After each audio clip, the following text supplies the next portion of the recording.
kanalından hepinize merhaba arkadaşlar. Bugün sizlere kuluçka makinesine yumurta yüklemesi nasıl yapılır onu göstermek istiyorum. Bu görmüş olduğunuz kuluçka makinesi el yapımı bir kuluçka makinesi. Bunu kendim tasarladım. Arduino devre kartıyla tasarlanmış bir makinedir bu. Yaklaşık 6-7 çıkım aldım. Ortalama %80-90 arası çıkım verebilen bir makine. Yazın en sıcak günlerinde, kışın en soğuk günlerinde dahi çıkım aldım. Ve makineden memnunum. Makina otomatik viyola sahip. Yumurtaları kendisi ortalama 1 saat arayla döndürmektedir. Isıtıcısı alüminyum ısıtıcı. Size genel olarak içini açıp göstermek istiyorum. Şu anki değerleri ideale yakın. 37.7 ve 66 nem, yani %66 nem. Makineyi şu şekilde açalım. Makinenin içerisinde gördüğünüz gibi 24'lü bir viyol mevcut. Alt kısmında nemlendirme için ben 5 tane su kabı kullandım. Şu anda 3'ü dolu. Yumurtaların nem ihtiyacına göre bu kaplardan tekrardan su ilave edilerek dolduruluyor. Bu şekilde arkadaşlar. Makinamızı şimdilik kapatalım. Makinamızda ayrıca bir adet ışık aydınlatma bulunmaktadır. Ve makine görüldüğü gibi camlı bir makine. Yani buradan civcivlerin çıkım anında izlenebilmesi sağlanıyor. Bu da güzel bir şey. Benim için bir avantaj. Bazen müdahale etmek gerekebiliyor çünkü. Şu an makinenin kapağı açıldığı için derecesi 34.3 ve %44 nem. Makine şu an itibariyle istenilen sıcaklık değerleri oluşmadığı için uyarı modunda. Makinamız 37 dereceye geldiğinde uyarısı kalkar. Yani alarm ötmeyi durdurur. Bu şekilde tasarlamıştım makineyi. Ve burada bir adet ışık aç kapa düğmesi mevcut. Ve sıcaklığı ayarlamak için burada tuşlarımız da mevcut. Buradan istediğiniz sıcaklık değerini ayarlayabiliyorsunuz.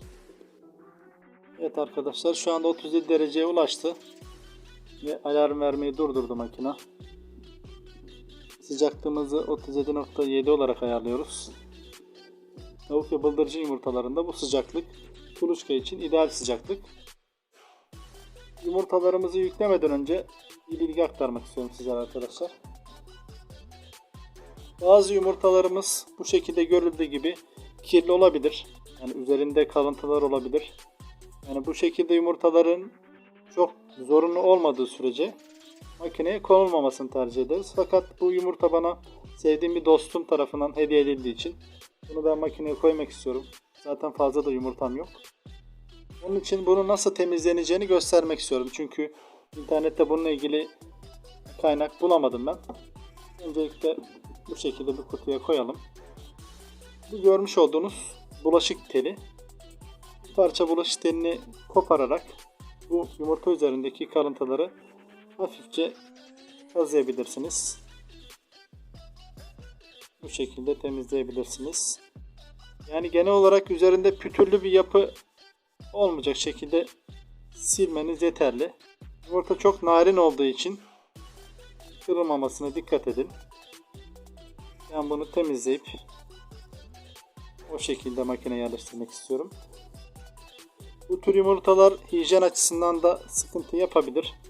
Yani onun için de mecbur olmadığınız sürece koymamaya çalışın.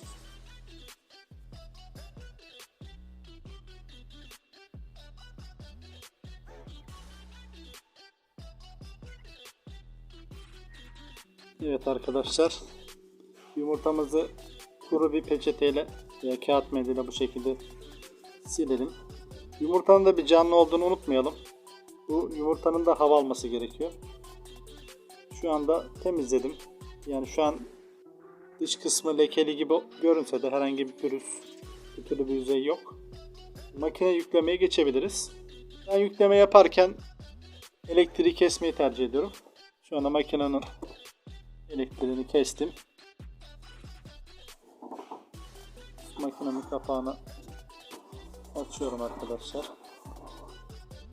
Arkadaşlar yumurtalarımızı dik bir şekilde koymamız gerekiyor. Yani yumurtanın sivri ucu alta gelecek şekilde yola yerleştirmemiz gerekiyor.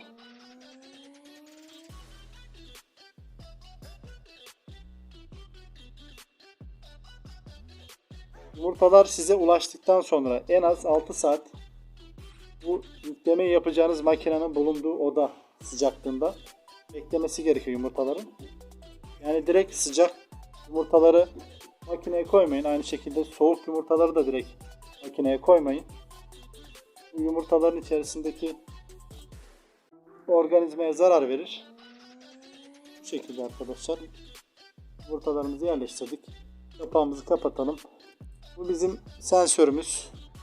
Bu sensör hem sıcaklık hem nem algılayan bir sensör. Bu sensörü ben yumurtanın kenarına bırakıyorum. Ona göre tasarladım çünkü makineyi.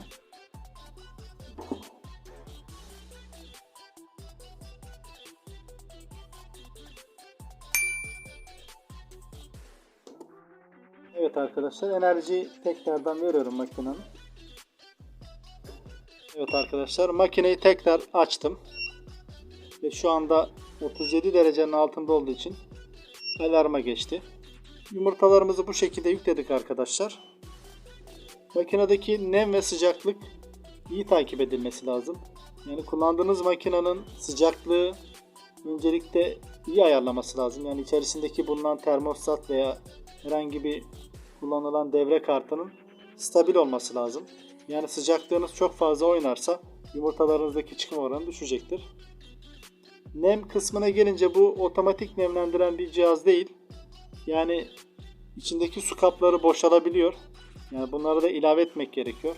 Yani kuluçka makinesi kullanımında devamlı kontrol etmek gerekiyor makineyi. Bu da önemli bir husus. Arkadaşlar makinedeki sıcaklık 37 dereceye geçti. Görüldüğü gibi nem bayağı düştü.